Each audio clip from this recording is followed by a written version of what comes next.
muufadaada maraq ay ku jirtaa madaxweyne waxba laga su'aali doonaa dhalinyaradan waa lagu weydiin doonaa biri yawmal aakhiro 70 sano jirta cimri kuma harin ilaahay ka baq dhalinyaradan hadirin ilaahay ka cabso dhalinyarada inaad dirtaan rabtaa hadirin dhalinyaradan hadirin ilaahay ka baq dalka bacdan waa waxaas walahan badanaa waa ciidan waa wallahi wabillahi oo talaa kama yeelan waana baabi'i karaan waana la dili karaan jihaadana ana xaqana u direena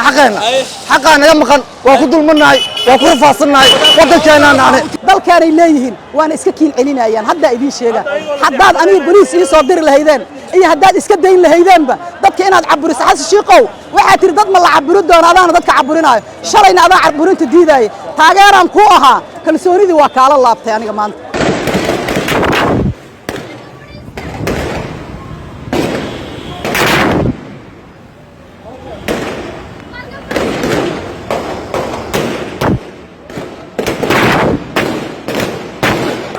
banaan baxa horta aniga hadeeraan la soo kulmay codkaygana waa ka dhiibtay si hooyo ahaana si maxaan ku raada bajaajley ahaana bajaajka dhinacaan uga jira wiilkayga bajaaj wada hal maalin aan nagala dhigay halkii maalin oo laga dhigay haddana waxa la yiri maxaan ku raada lacag dhabala bixiya waxna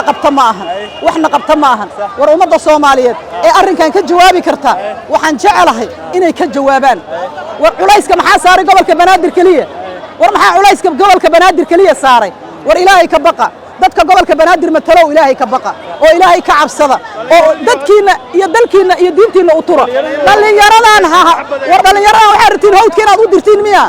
war dhalinyaradan war wallahi inaysan askar idin noqonaynin wallahi inaysan ciidan idin noqonaynin waxa rabtiin inay ciidan idin noqdaan cadaadiska cadaadinaysiin inay badaha isku shubaan badanbana iskuma shubi doonaan dalkaanay leeyihiin waana iska kiin celinayaan hadda idin sheega haddaad aniga bariis ii soo diri lahaydeen iyo haddaad iska dayn lahaydeenba dadka inaad caburiso xasan shiiqow waxaa tiri dad ma la caburi doono adaana dadka caburinaayo shalayna adaa caburinta diidaaye taageeraan ku ahaa kalsoonidii waa kaala laabtay aniga maanta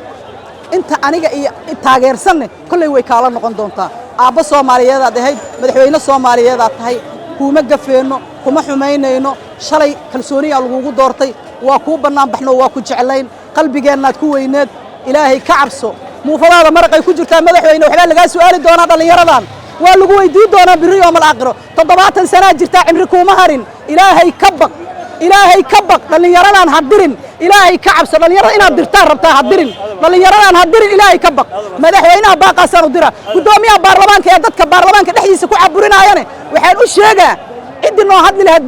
baarlamaankan ka rabnaa ayaga soo bixi doono waa naloo hadli doonaa ninkan inta matasho gobolka Banaadir matasho anigu uma kala saaraya qabiil gobolka Banaadir inta matasho waxaan ka rabaa baarlamaanka inay ka hadlaan dhalinyaradaas inay u hadlaan culayska haysta inay ka dul qaadaan wixii awoodooda ay ka kari karaan